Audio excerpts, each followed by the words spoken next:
harder you grind, the bigger you dream. The harder you grind, the bigger you dream. The harder you grind, the bigger you dream. I said the harder you grind, the bigger you dream. I said you're up and I'm up. You're now tuned in to the Grind Hard Dream Big Show. The harder you grind, the bigger you dream. I got a special guest in the building. Go ahead and introduce yourself to the people. First of all, I love the song. It's catchy.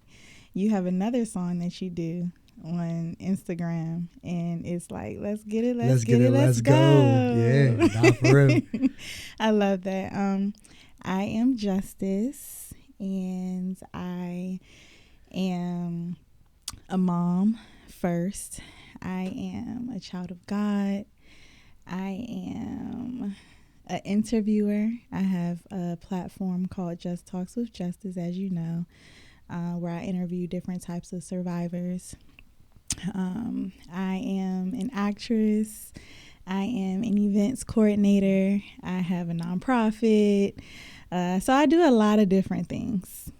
I'm about to say, wait, what don't you do? Like, you just named like 10 different things. Like, and those ain't little things either. But I love how you said mom first, right?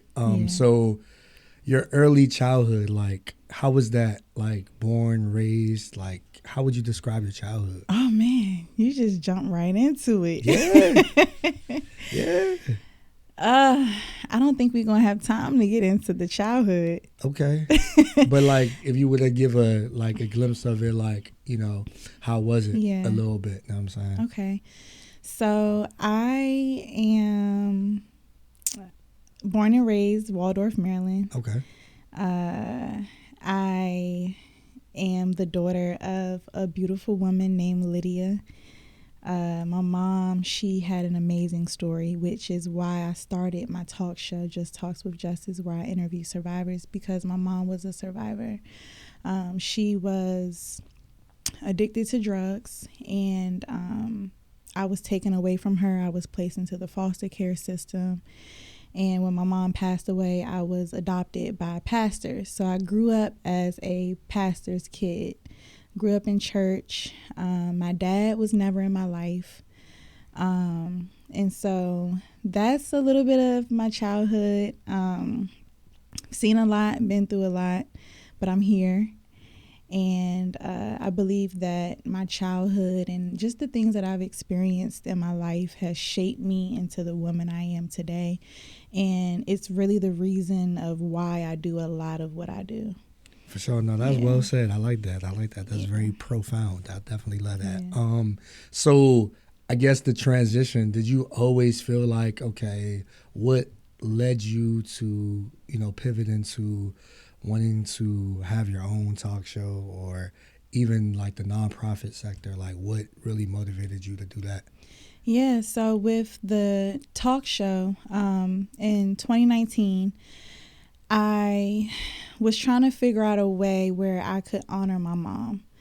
And I've always loved people. I've always loved talking to people, and just I found that a lot of people felt comfortable with talking to me.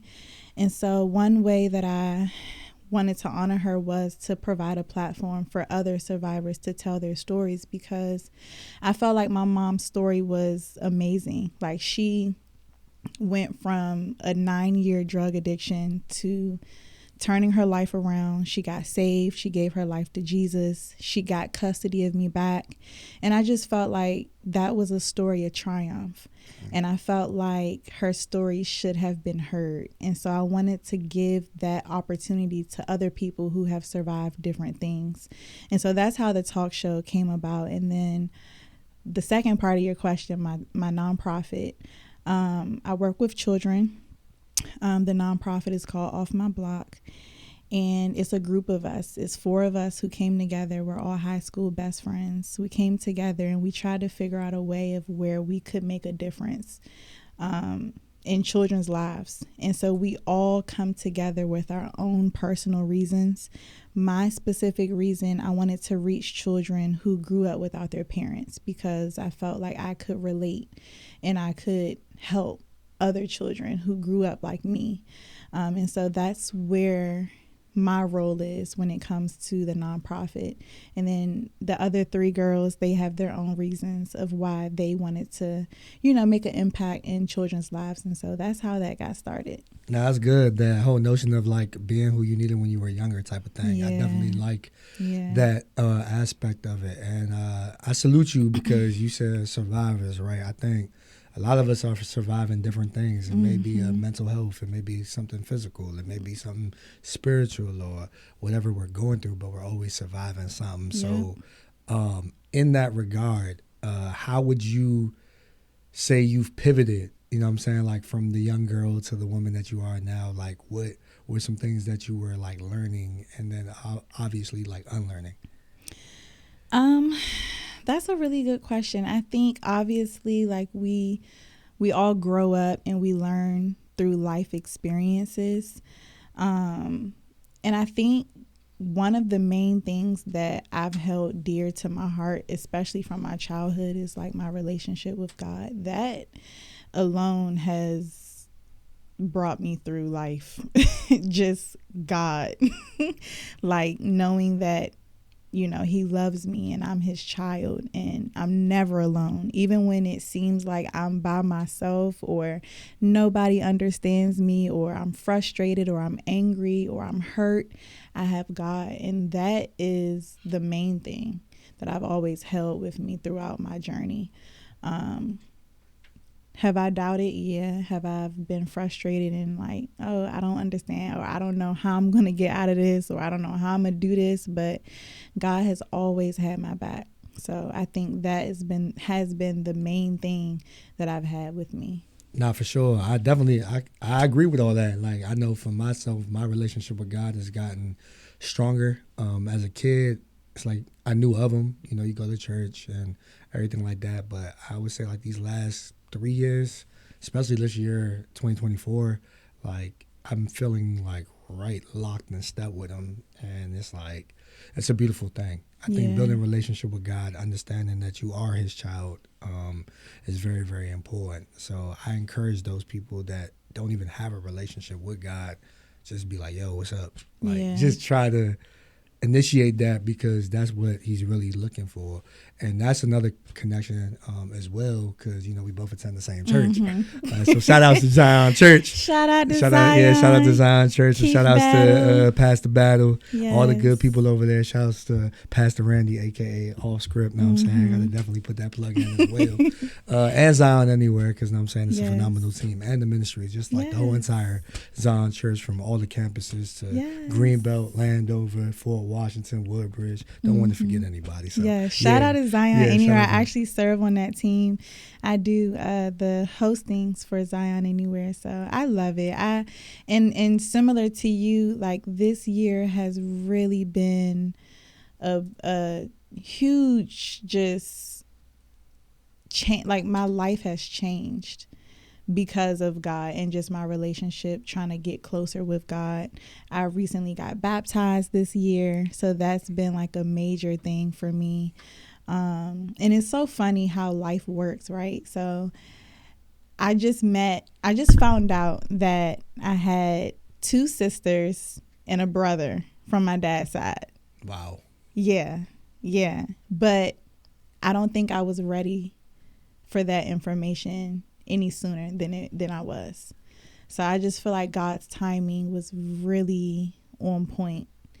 And I really blame that on my relationship with God. Like really being open to new things and new possibilities and the unknown. Because probably a year ago, I probably wouldn't have handled it the same way that I'm handling it now. Like right now, I'm embracing that. Right. So shout out to God. Heavy on that though. I'm not even gonna lie. Like sometimes it's like, wait, okay, this is what we doing. It's like, nah, like, yeah, this is what we doing. So don't even trip or don't even worry. And I think those times where, for me personally, it's like you want to control everything. It's like, but nah, like you have to surrender something. And that thing that you don't want to let go of, it's like, nah, let go. And I realized that's how, sometimes I strive to be a perfectionist at times. It's like, oh, I made something wrong, I did something wrong, I beat myself up all the time. That's like, how me. could I? That's how could me, I do Jay. this? Like, what you mean? Like, what? I made this mistake. I'm sitting down and I'm angry and I'm upset at myself. Like, bruh, I really just did that. How dumb of me. How foolish of me. But it's like, nah, the people that fall get back up. The strong ones definitely do. And God ain't done with you. So you got to understand that. So for me, this pivot, I think, is a heavy transition because prior to all of this stuff, it was like, okay, what was I going to do? So what was that moment you knew that, oh, yeah, I can interview people? Like, this is my passion. I know this is for me, and I ain't going to look back. So like I said, I've always felt like people felt comfortable with talking to me, and it was an easy thing. I still get nervous when I interview people. It's I think we all do, but I know for a fact that the message that is being expressed is the most important thing. And I know for a fact that some of these people's stories and testimonies really have the power to help change other people's lives. And that's why I do it, because you never know who's watching and you never know who's learning from your mistakes or something that you've gone through. I met a young girl. She got shot in the chest. She survived it. And that inspired me. And I've never been shot. But imagine going through something so traumatic and just wanting to give up on life. But then you see this little girl who's 8 years old who got shot in the chest and she's living her best life. That would inspire you. And so that's the purpose for these stories and telling these stories, because they need to be heard. So I don't know if it was a specific moment that I can pinpoint to say, okay, this is when I knew that this is what I was supposed to do. I think it's always been something I knew that I wanted to do and that was necessary. And although I'm scared and I'm nervous and I'm a perfectionist and all of these things, I know that this is part of my purpose. No, for sure. That's well said. I could concur on that. I think that for myself and this platform, like, it started for me July 5th, 2020. Mm-hmm. And I did the motivational videos, and then it led to the podcast. And people was like, yo, like, you need to have these conversations. I'm like, what? Yeah. And then when I started doing it, I realized becoming that safe haven for other people.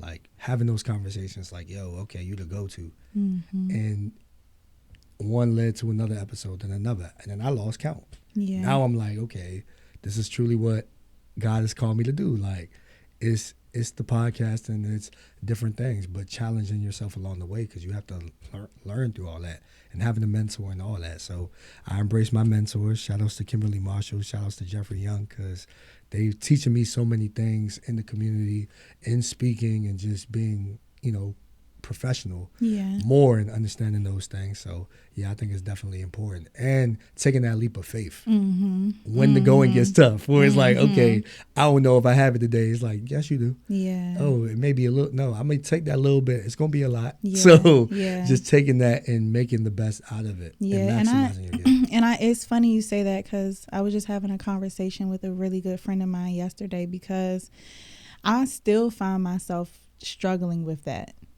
Because, and part of it is disobedience, and because I know what I'm supposed to be doing, but I allow myself sometimes to get in my own way. Oh, I don't have this, or I don't have a production team, or, oh, this is too expensive. Well, it's like, the message needs to get out. You can prop your phone up and do an interview like that. It might not be the way that you want to do it right now, but you have to just do it by any means necessary. If you're supposed to have this message and it's supposed to be out, you got to do it. And that's something that I'm working on, which is also too why I agree with it is very important to have mentors and people who are speaking life into you and giving you that advice, because they know best sometimes, and sometimes we can get in our own way with our own thinking. Yeah, for sure. And our own comfortability, and we want things a certain way. Yeah. But God is saying, I'm going to take that ugly and make it pretty. Yeah. I'm going to take that and make it pretty. So I think that is it's important. And I think because, us being creatives, it's like, ooh, this is not the aesthetic, but comparison is a thief of joy. Yep. So we it's make like all the excuses. Yeah. I'm like, this is a real excuse in my head. I'm like, no, my production has to be right because these survivors, they're coming on my show, they're telling their stories. Right. I want to tell their stories the right way. Right. It has to be done the right way. This has to be perfect. This has to be perfect. And then when it's not, it's like, I'm not doing it. And then I become stagnant. Right. Then I fall behind and Right. I'm not doing interviews. And it's like, well, you're not even doing what I called you to do because you so worried about how it look. Right. But just do it and grow. See that progression. Yeah. And, I'm still to this day working on that. Yeah. And like I said, for me, like, just being able to try new things. Yeah. Being able to adapt, being able to pivot, being able to adjust. Like, I tell people all the time, like, okay, this may not work, but try something else, or interview somebody else, or whatever it is. Like, don't stop taking reps, because a lot of us literally grind hard and dream big to do and go above and beyond. But then there's some people that are like, oh yeah, you know what, I like this, but I don't love it. And I feel like we're in that space where it's like, nah, you gotta love it. If you don't love what you do, nah, this ain't it. This ain't for the weak. If you don't love it, it's gonna show. Yeah, for sure. It's gonna show. Yeah. So I think, going back to what you were saying as well, the notion of like motherhood, right? For you doing all the stuff that you're doing in motherhood, like, that's something that you fully embrace. Like, how is that for you as well? Motherhood is so funny. My daughter, she's 10, going on 16. And motherhood is fun. It's a full-time job. She's my favorite person in the world. And, she comes first. And she would have been here with me today, but I sent her with her grandma. But I love it. I mean, it's fun. It's challenging. I feel like right now she's at that age where it's like, all right, who you talking to? Like, relax, calm down. Right, yeah. So, I got to like check her because we're friends, but it's tricky being your kid's friend and trying to parent them because they think that they get comfortable. Right. So it's like, I'd be like, oh, who you talking to? Right. Or tone it down. So, I mean, motherhood is a beautiful thing. I was 8 when my mom passed. So my number one goal in life was to just be the best mom I could be because I didn't have my mom. And so I want to do all the creating the memories, having the sleepovers, like just being the best mom I can be. Like if I died today, I would be okay with just knowing that I was the best mom I could be. Like that is the most important thing to me. She is the most important thing to me. And then also too, just like creating a legacy, because what I'm doing is not for self. I feel like everything that I'm doing for a specific reason. And I want to be able to leave something behind for her. So. No, that's major. And what I could definitely say is you're highly active. So shout outs to you and motherhood, because I feel like, for one, you're invested into your kids. Yeah. You're invested into what, she's doing. If it's a dance, if it's a cheer, I got to get you to practice. I got to do all these things. Okay, I will be able to adapt and adjust. Okay, well, I plan to go on to the, I have my plans, but no, your plans are more important, because I know I have to do that. And there's days where I may be tired, but guess what? You got your competition, I'm there. I'm going to be right there cheering. Oh, you said 7 a.m, we got to be, okay, if it start at 7, we're going to be there at 6. You're going to be early. I ain't missing no moments, okay? Because if I sit there and I miss a moment, something's wrong with me. So being out there and knowing what it is, I commend you as well, because I remember that you had threw a Halloween party for the kids as well, not only for yours, but just the community of kids as well. And I think that's a dope moment, because if those kids never experience something like that, then it's like, okay, but this is y'all version of Halloween. Yeah. This is your trick. Yeah, so that take a lot of planning too. Yeah. I love Jay. I love stuff like that. Like that is what I live for. Those moments. Yeah. Like, because I just know, like I have certain things that I remember as a kid, and so I just want to create those those moments from my daughter and my goddaughter and my godson.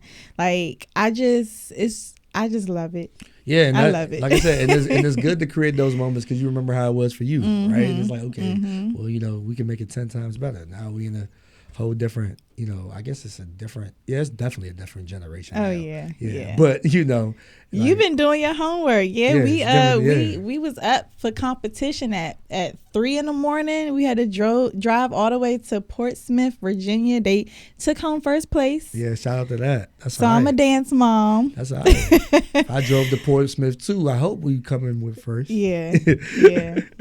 But you're right. It's a lot of work.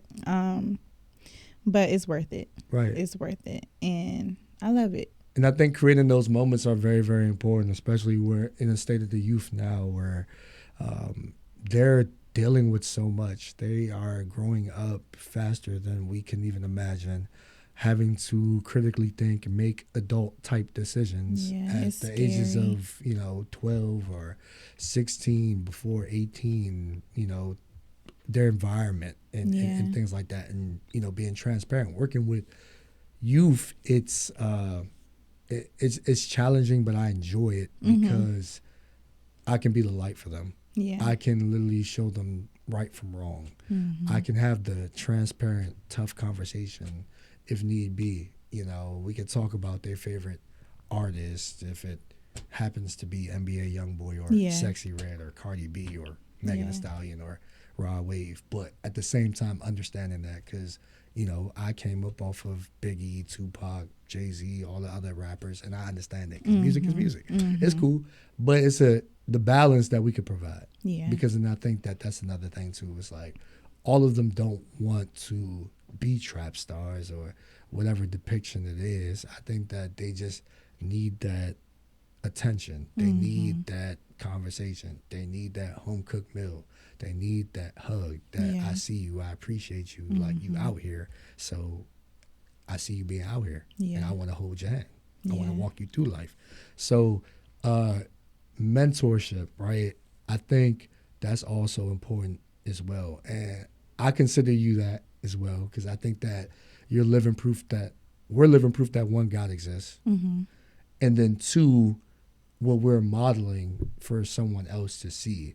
So when you think of mentorship and I guess its current state, how would you define that? How would you define mentorship? So how would I define mentorship? Yeah. I think mentorship is first realizing that nobody's perfect and understanding that you can learn something from everybody. My mentor is my stepmom. And why I say that? Because she is the example that I have in my mind of someone who I respect and who I know is authentic. And she tells it like it is. And I've never seen or heard her say or do anything that doesn't align with what she said or what she does. And I believe her. And I feel like you can find mentors in different areas of your life.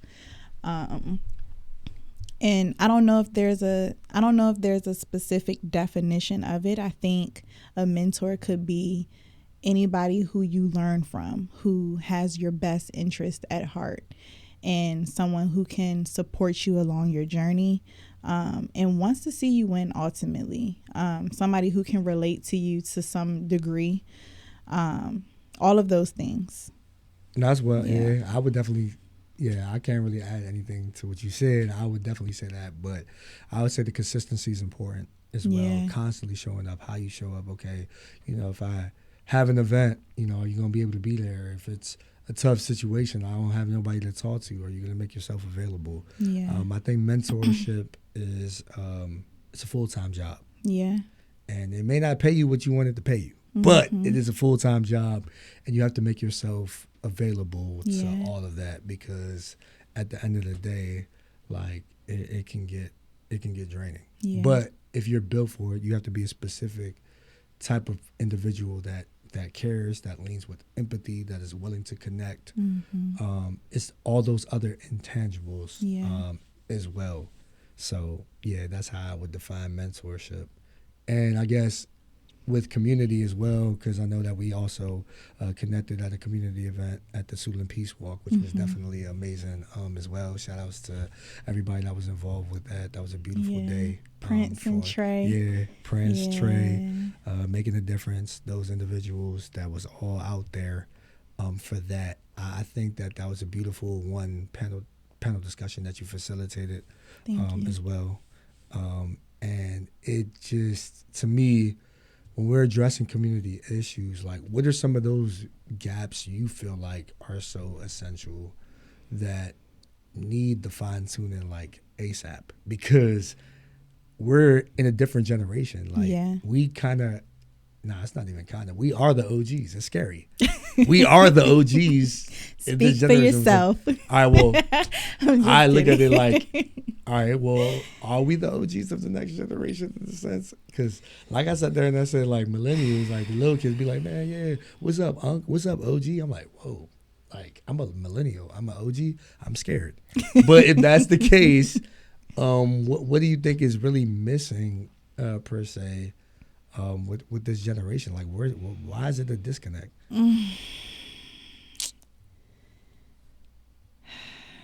That's a complex question, because I feel like there's a lot that is missing. I think, guidance. Okay. Guidance is one. And just like that relationship between them and older people who have the wisdom and who have the knowledge, and I think that is the main thing, the guidance. Like not having mentors or older uncles or aunties that are telling you, nah, we're not doing this, or come, you know what I'm saying? Like I think that the guidance is the main thing that's missing, alongside of a host of other things. Right. I think that's the main thing. Nah, I can agree. I definitely think it's the guidance part. What they feel is cool, what is normal to them. Trying to fit in social media. Yeah, it's crazy. Social media is high on that list of something that's different. I think that there's a certain idea that this generation has of what they think is cool or what they think is obtainable, and I think it's false. Social media is a lie. And I think that's what they know. That's what they know. Yeah, I think it's like an imaginary playground. Yeah. And you can have the swings, you can have the slide, you can have the seesaw, you can have whatever you want as long as you're coming to this imaginary playground. And like I said, you see the highlights, you see the views, you see the likes.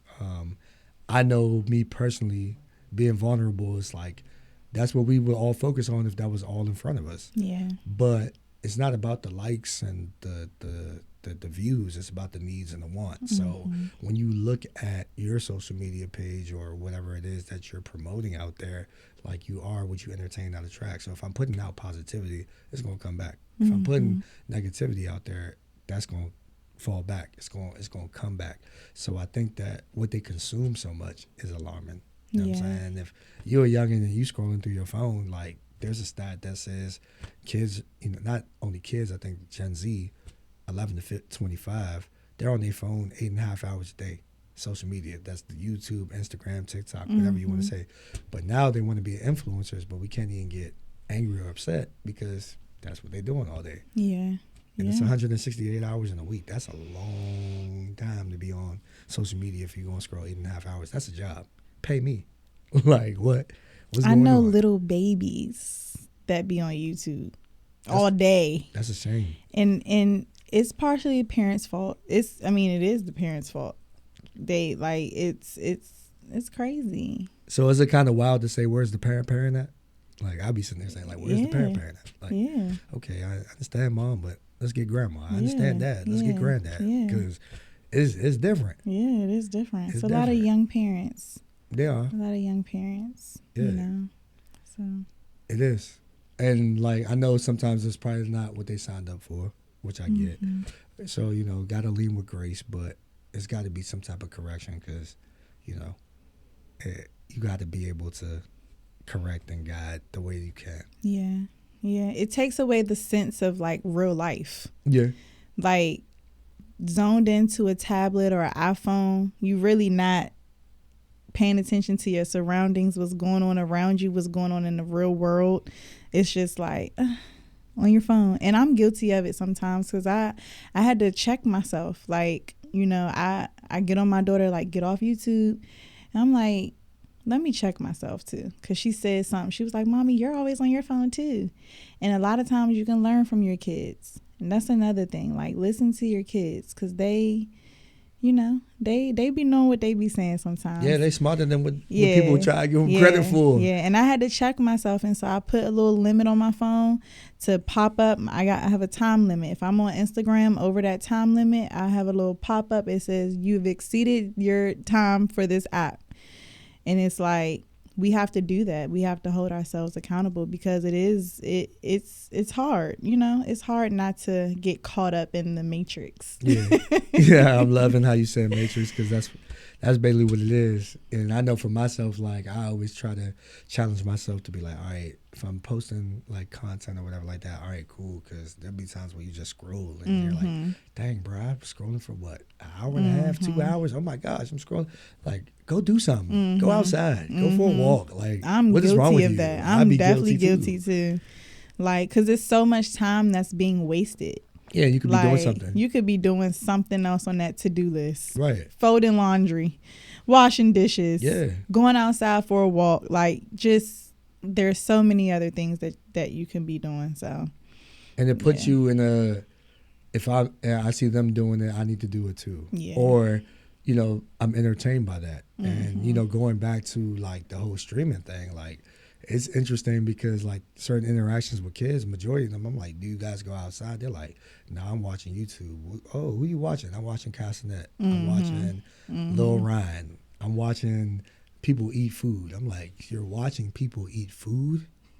What is going on? You mean to tell me that instead of you going to a restaurant and you eating a meal, you're going to watch somebody else eat? You're going to watch somebody else play a video game? Or you're gonna watch somebody else go to the store and open a toy. No shade to Lil Ryan, like Ryan's toys. I ain't got no smoke with you. I'm just saying, like, this is where we're at right now. People are fantasized by these channels, and they're not realizing that these influencers are making so much money. Because all they're doing is living their lives. Let me go ahead and kids are watching other kids play toys and they're not playing toys themselves. That's scary. It's like, bro, okay, let me go ahead and buy some toys let me go back in the time machine and be 12 years old and be like, all right, I'm going to Walmart. I found me a big slide. And I just hopped on the slide. And I think COVID made it worse. COVID was kind of like forcing us to just be glued to our devices and everything just went virtual.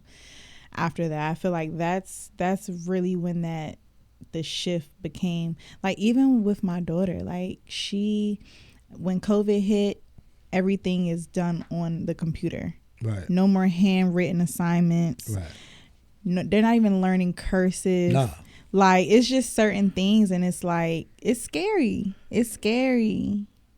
It is scary because it's like, okay, when they get older, they're gonna have to sign their name, and if all I know is print, I can't even get my money. Cause they need a signature, so where the signature go come from? And if they're gonna type like they text, it's like, okay, if I sit there and say, okay, well, I don't know. Well, hey, the teacher wants you to write I don't know. Not I don't want you to write IDK, and then it's IDC, and then all these other things. It's like, no, we're not abbreviating anything. I need you to spell it out. And I need you to understand subject verb agreement too. It's not my brother and I is, my brother and I are. Like, it gets real. It gets real. So it's a lot of, it's a lot. Yeah. I'm glad I'm as an educator, how do you feel about that? Because I know you're in the schools. As an educator, it's cool. You know, I think that it can be alarming because it's like you see so many things. Like, kids are learning different ways. They're learning, you know, through virtual or even with worksheets, things like that. I just think that you got to be able to adapt. If you're not able to adapt, it's going to be hard. Yeah. You know? And it's those, like, mindset things, like getting them into that mode to wanting to do the work, wanting to be coachable, wanting to listen to understand as opposed to reply. Like, it's a lot, you know. So shout outs to all the educators. Anybody that works with youth, like, I salute you, because at the end of the day, it's not easy. Like, your heart has to be in it. It ain't just I got, you know, all these credentials and all that. That's cool too, and that's great, because that's what you need. But at the same time, it's the empathy, the connectedness, to realize that you're human. Yeah. And that's what the kids really want to see. They want to know that you're human too. Yeah. So that's how I kind of look at it. So as you navigate through all of this stuff, like, what does your self-care look like? Because you're busy, you're productive, you're doing all of these things. So, like, what does the self-care for you look like? Friday nights is my night. I will put a movie on and I will relax in the house. I will pour me a glass of wine. I don't drink alcohol, but I drink wine. Okay. And that's something that I do. I journal. I was really consistent with journaling, and then I went through a phase where I kind of stopped, but I've just recently started picking up journaling again. That's definitely self-care, because it's a lot going on up here. Oh, yeah, for sure. Yeah. It's a lot of thoughts. It's a lot of doubts. It's a lot of questions. Yeah. It's a lot of everything going on. And so when I journal, that really helps. That's like my release. Gotcha. So that's something that I do. Spending time with my family and my daughter. And really almost everything I do, except like my 9-to-5 job right now, I love it. So it's like I don't really stress too much about, I stress about like the analytics of things, not actually doing the things, if that makes sense. Got you. Like the Halloween party that I threw, that took a couple weeks to plan, but that's exciting for me. I love doing stuff like that. Right. So it's like I don't really need to do the self-care. I do work out. I work out 3 times a week. That's good. So I love doing that. The hard part is the eating. Gotcha. Like, diet. I done did the workout and everything like that, but I still want that cake. That's why I still had this little pouch over here, because I love food. The food is the hardest part for me. I'm a foodie. I ain't gonna lie. I know that's the hardest part. Yeah, that's the hardest part for me. Shout out to G said foodie, so I'm a run with that. But both are form of self-care, eating and working out. Yeah, for sure. And then, you know, like I spend time with my friends. Sometimes I've been busy. And then church, that's the biggest form of self-care. I feed myself sermons, even not on Sundays. On Sundays, I'm at church. And then during the week, I'm listening to motivational speakers. I'm listening to sermons. I'm trying to pick up the book a little bit more. I'm also in school right now. And so I'm getting my degree in Christian counseling. Okay. And so that's been, even though it's school, it's been a form of self-care, honestly, because I'm learning a lot, and I'm learning a lot about the Bible, and I'm learning a lot about myself. So yeah. That's what's up. And shout outs to you. I've never heard of Christian counseling, like in a bigger sense, but salute to you for that, because I feel like, you know, God has a way of just showing you what you're supposed to do. Mm-hmm. You're supposed to hop in this car. You're supposed to start it. You're supposed to sit there and make that turn a long time ago, but you didn't do it. But I think that is definitely dope that you have all that going on and how you actually defined your self-care. I know for me, it's journaling, definitely working out. Right now, I'm making sure I get my steps in every day, over 7,000 every day. Okay. So I'm at over 1 million steps. 'Cause I've been on the app for like 94 days. I think it's 95 now. Okay. So being consistent with that, being consistent in my word, the power of small groups and community is very, very big for me. Accountability, because where you vision yourself being, like I said, me embracing all the relationships that I have, how I can be a better man, how I can be a potential husband, how I can be a potential father, things of that nature, taking the right steps, and making sure that you're feeding yourself like that soul food that you always needed. I think that's where I'm really at with everything, and not feeling like I have to drive everywhere, like not physically, but just saying like, okay, like this is what I want to do. Like, nah, take your hands off the wheel, let God deal with the situation. And realizing, okay, as I'm outgrowing people, it's okay. Like it may be that tear that you want to shed, which is okay. Go ahead and shed that tear, and be okay with that. Come to the realization with that, and it's a reason, it's a season, it's a lifetime, and you got to be okay with that. Yeah.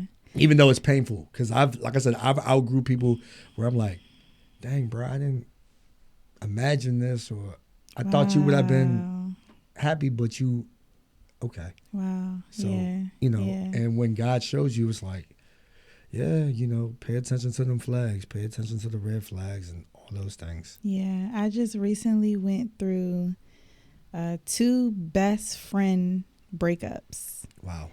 And when I say it hurt, I'm still hurt. Like I'm still hurt, but I also trust God. I trust God's timing. And I know that there are things that I don't know, and it's for my good. And I don't think that, and just like you, like my one best friend, I'm like, I'm gonna be your bridesmaid. Like we gonna be in this forever, right. And it's one of those things where you just never imagine, but gotta trust God. Yeah, you have to. And sometimes what He reveals to you is just like, this is what you had thought, but you never really like sat still. You just kept moving.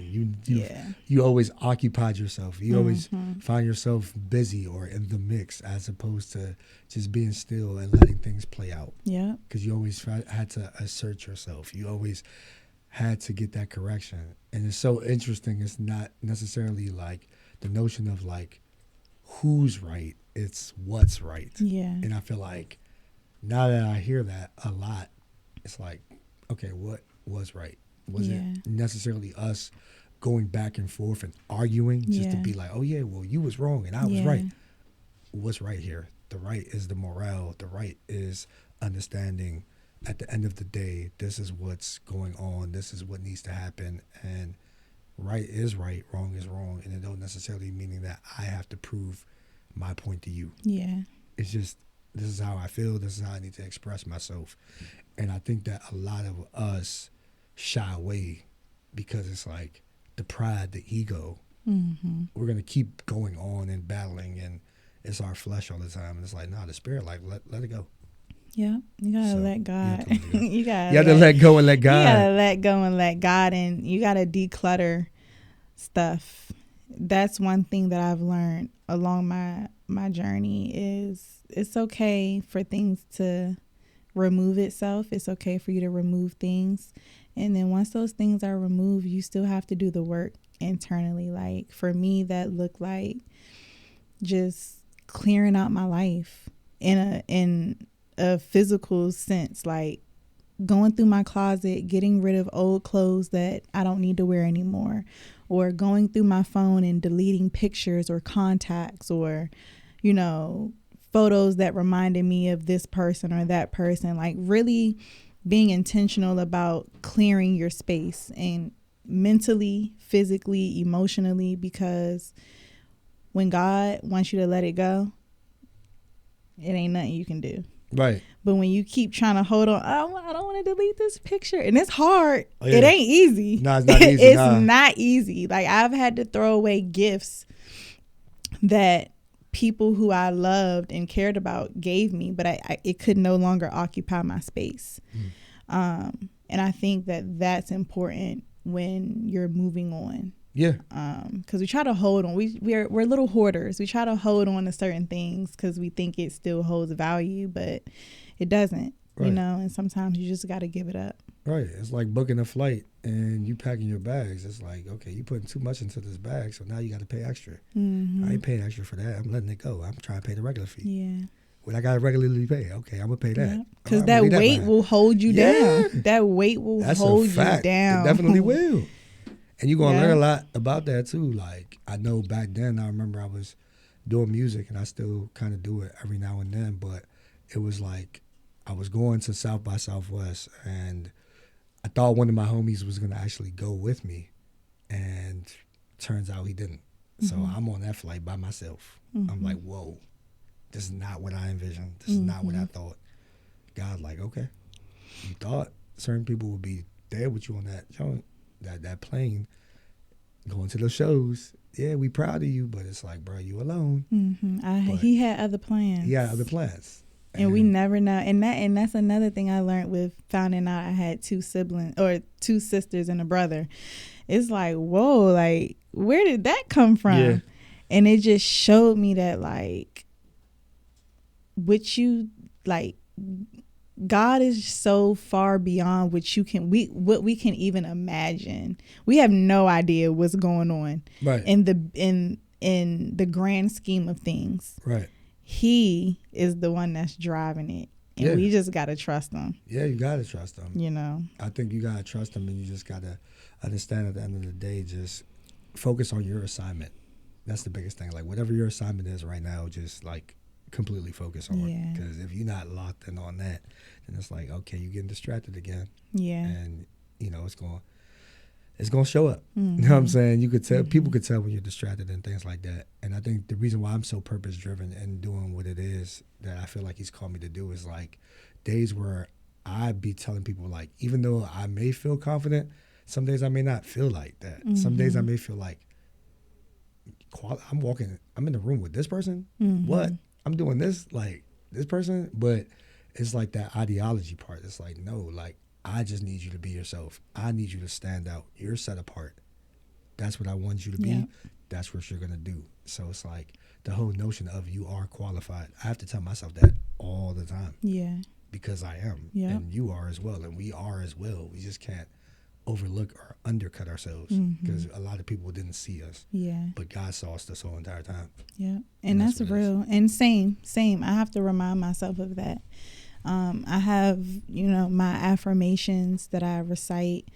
And I try to just remind myself of those things because it's very easy to doubt yourself. It's very easy to compare or to look at what's going on over here and be like, not there yet, or it's very easy to do that, to get lost in the sauce, but you just got to remind yourself. And I think one thing that has helped me with that is my daughter. And it's like somebody had asked me a question. I was going through a situation and I had asked one of my friends for advice, and it was like, well, what would you tell your daughter?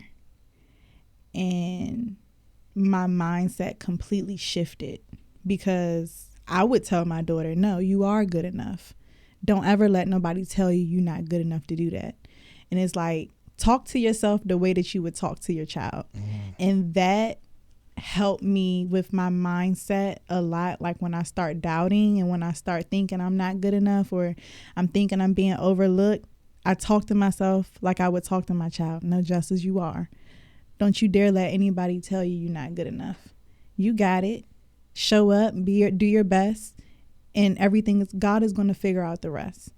And so that's one piece of advice I really hold with me is just like, what would you tell your daughter?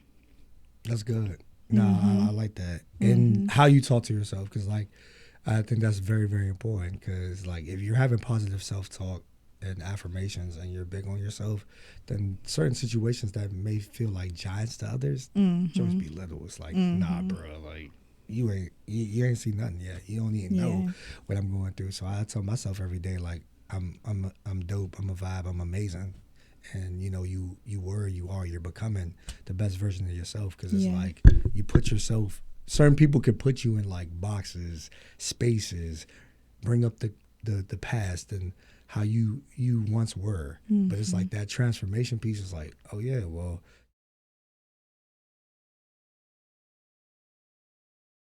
you shouldn't be the same person in 2023. You should be able to elevate by the years. By 2025, like, it should be something that you've worked on tremendously that would show up in 2025 to be like, oh yeah, I learned this in 2024, but now I apply this in 2025. Now I get it. You know what I'm saying? So it's all about evolving for me, in a sense. It's like, as you're running a track, whatever it is, elevator, taking the stairs, however you get to your destination, just know that you can get there. Yep. And don't look back.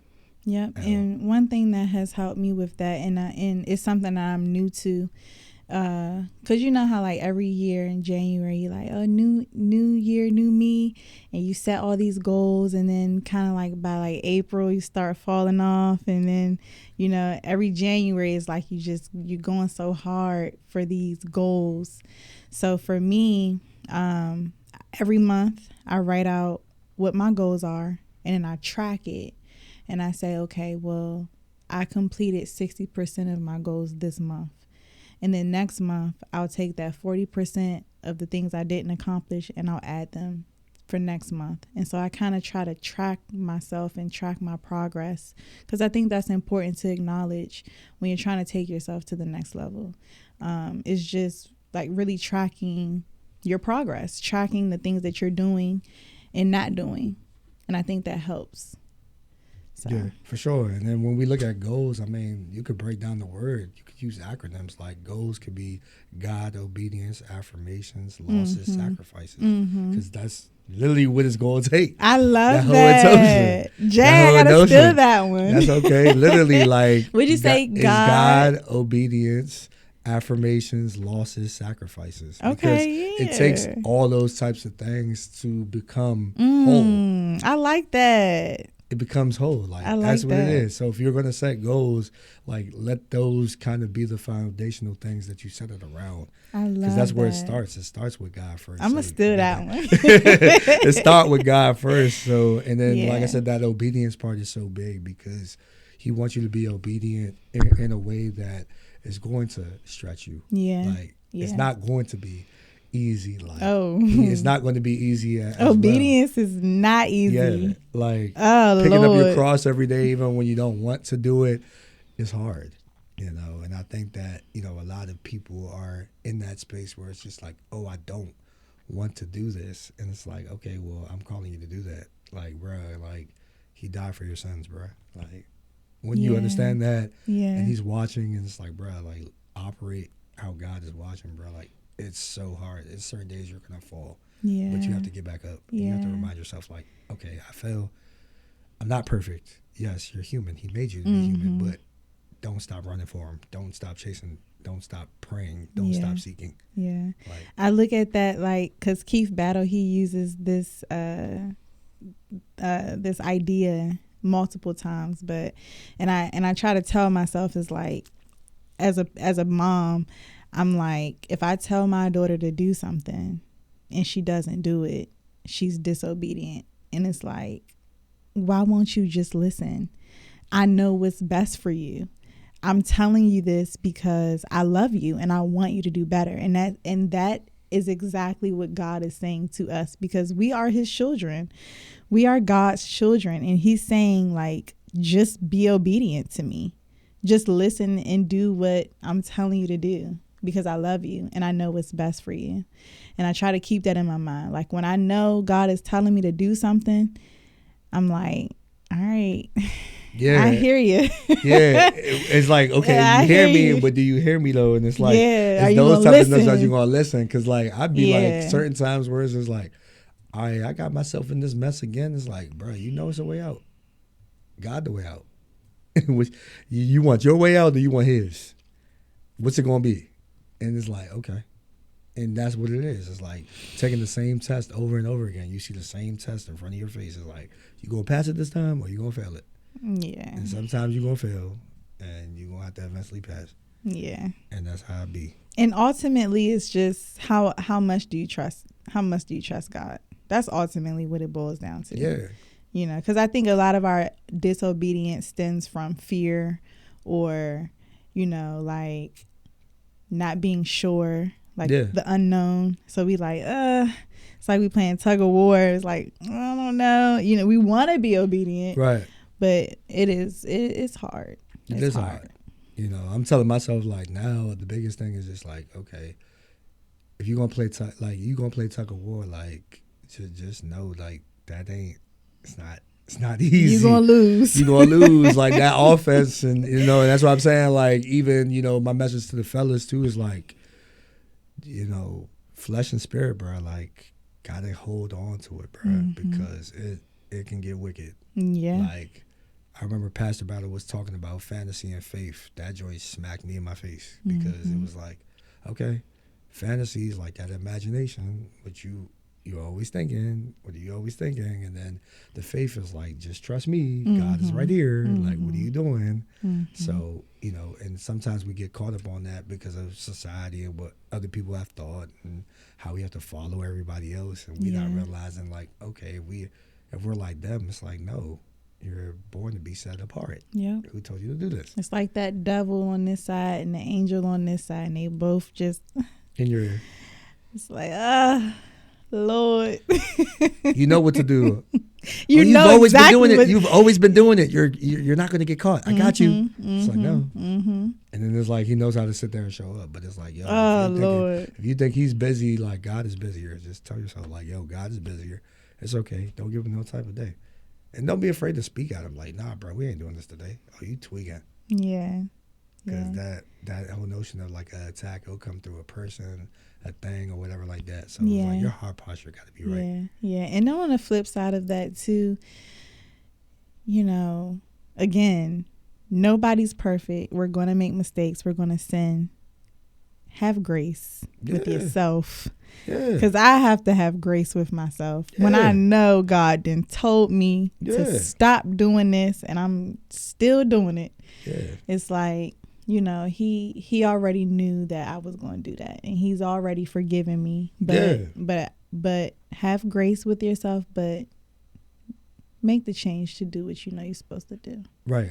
I agree with that. Because like I said, for me, I used to get like angry and upset when things didn't go my way. But then I had to like calm down and realize, okay, like you're not in control of everything. Yeah. Like who you are in private is who you really are. Yeah. Like, okay, the light work is easy when the shadow work is done. And I had to write that and remind myself of that.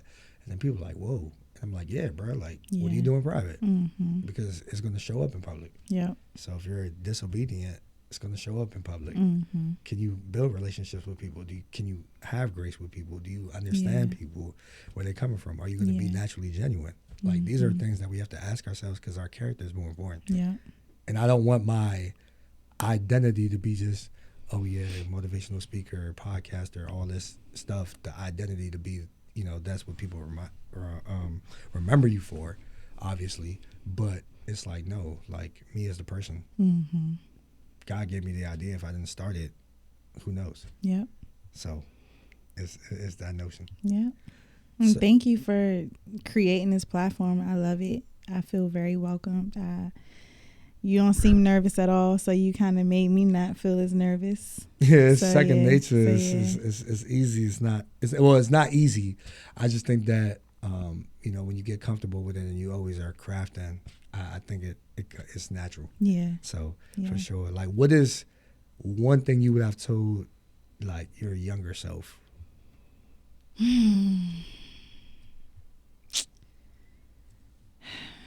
That question always gets me.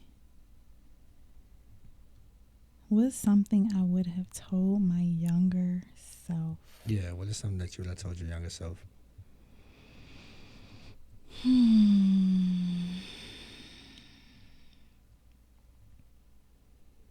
Because I know for me personally, it's like, be patient. Because I was always in a rush. I don't know where I was running to. Don't know what I was running to or running, you know, what I want to do. I always find myself on the move. It's like, boy, if you didn't sit down, stay still, and you moving unintentional. You don't know what you're doing for real, for real. You think you know everything because you hard headed. So if you don't sit there and sit down, mama told you be in the house and you ain't, that type of notion. So it was like, yeah, I would say not being patient, feeling like I was always in a rush, trying to be like everybody else. And it's like, nah, like you're unique in your own way. You're dope in your own way. And you're a vibe in your own way. So why try to rush? Yeah. Just take your time. Yeah. That's what I would have told my younger self. I don't know what I would tell my younger self. I have to think about that. That's cool. That's cool. Because I think... And sometimes we just don't know. I don't know. Like sometimes we don't know. Like I know that there are certain things that I'm like, I wish I would have known this or that. Okay. I think,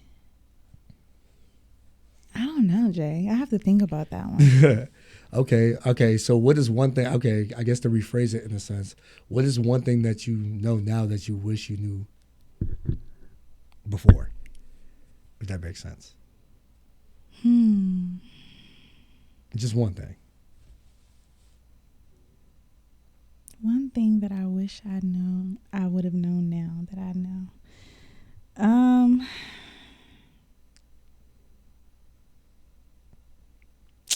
Life is a journey.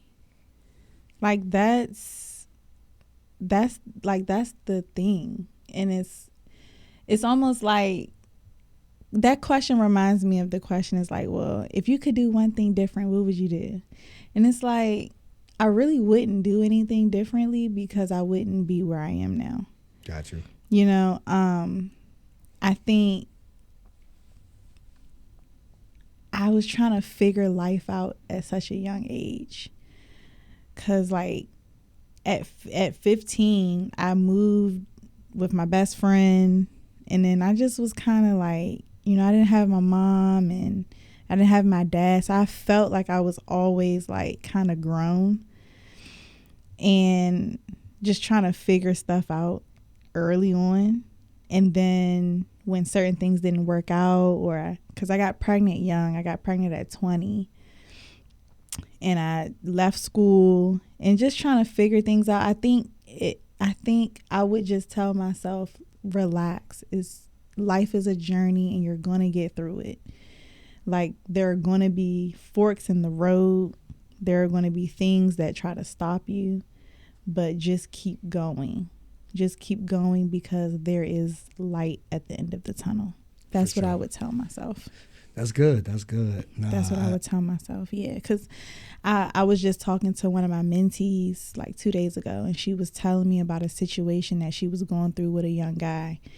And it was similar to something that I've gone through. And I told her, I was just like, girl, in a couple years, that situation's not even going to matter. So I think just knowing that life is a journey, is going to have its ups and downs, but just keep going and it's going to be okay. No, I like that. Through the ups and downs, twists and turns, enjoy the roller coaster of life. Yeah. I feel like, as long as you pushing the start button every day and not giving up, you're going to be in good position. Mm-hmm. A lot of us get discouraged because of social media, the noise, and all that. Like, just know who God is, keep him at the center of everything like that. Stand on business, make him your business so you can carry on with your business. Yeah. That's it. Yeah. That's what I say for real. Yeah. And sometimes the bad has to happen. You have to go through the bad so that you can have a story to tell, or so that you can help somebody else who is going through the bad. Yeah, your scars ain't your own. Yeah. Your scars ain't your Pastor Battle said something the other day.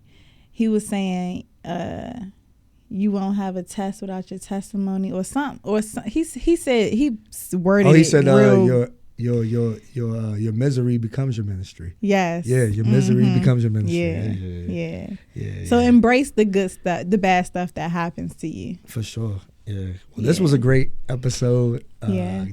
Dope conversation. I'm rooting for you. I definitely think that, like I said, it was a lot of gems dropped. Yeah.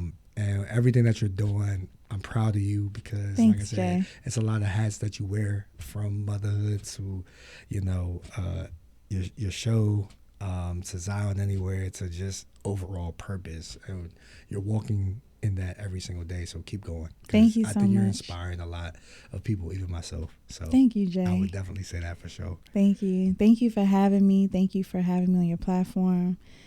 You inspire me as well. You're doing a lot and you deserve your flowers as well.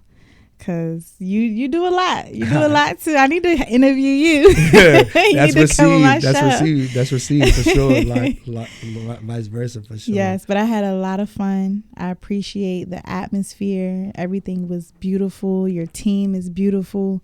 So yes, thank you so much for having me. I appreciate you, and you already know, the harder you grind, the bigger you dream. The harder you grind, the bigger you dream.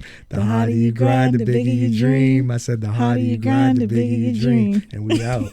Yeah, that's all right.